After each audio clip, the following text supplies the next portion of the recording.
Besimtarë të nderuar, çdo gjë merr kuptim atëherë kur ndërtohet mbi një qëllim.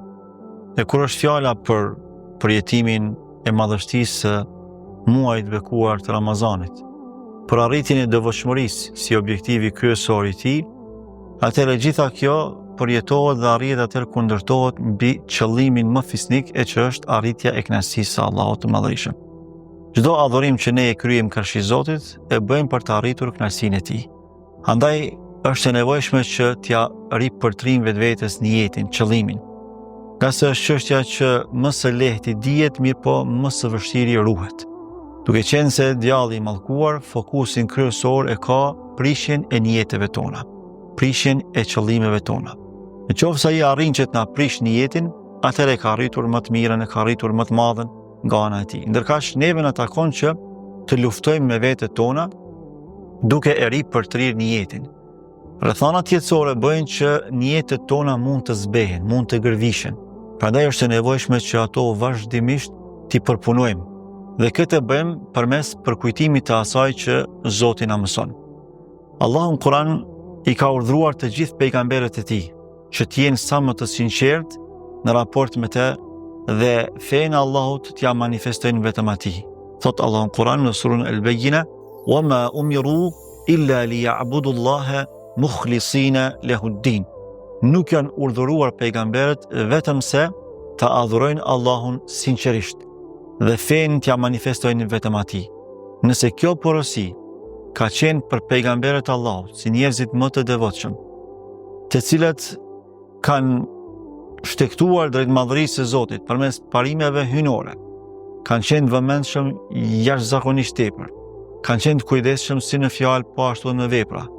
Megjithatë, Allahu i ka këshilluar që të jenë të sinqertë, si është fjala me ne, me pasuesit e pejgamberëve, e sidomos në akhiriz zaman, në kohën para kiametit, ku haramet janë të grumbulluara, vështirësitë janë të shtuara.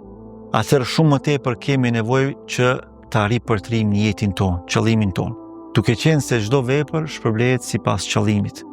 Pejgamberi Allahut alayhi salatu wassalam thot kësaj: "Innamal a'malu bin-niyyat wa innama likulli imri'in ma nawa." Veprat shpërblehen sipas qëllimeve. Andaj çdo kush do të shpërblehet sipas asaj që e ka pasur për qëllim. Ripërtria e këtij niyeti, sidomos para Ramazanit, pra në prag të Ramazanit, është një pyetje e fuqishme për të qenë sa më përfitues brenda Ramazanit. Pra kur ne ja përkujtojmë vetvetes se duhet të jemi jashtëzakonisht të sinqertë, atëherë ndërmarrim masat e nevojshme për ta kulluar sa më tepër këtë nijet.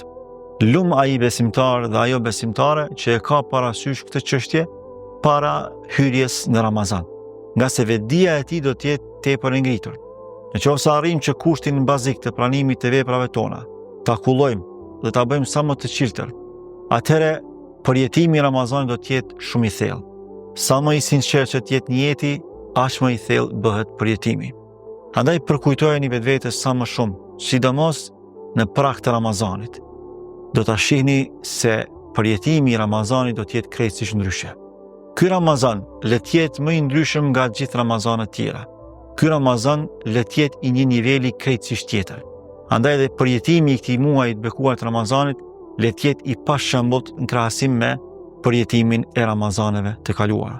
Lutim Allahun e Madhërisëm që të na bëjë pe besimtarëve më të sinqertë, për atyre që porositë kuranore dhe ato pejgamberike i kanë parësore, e në veçanti atë të ripërtrirjes së qëllimit. Zoti ju ruajt.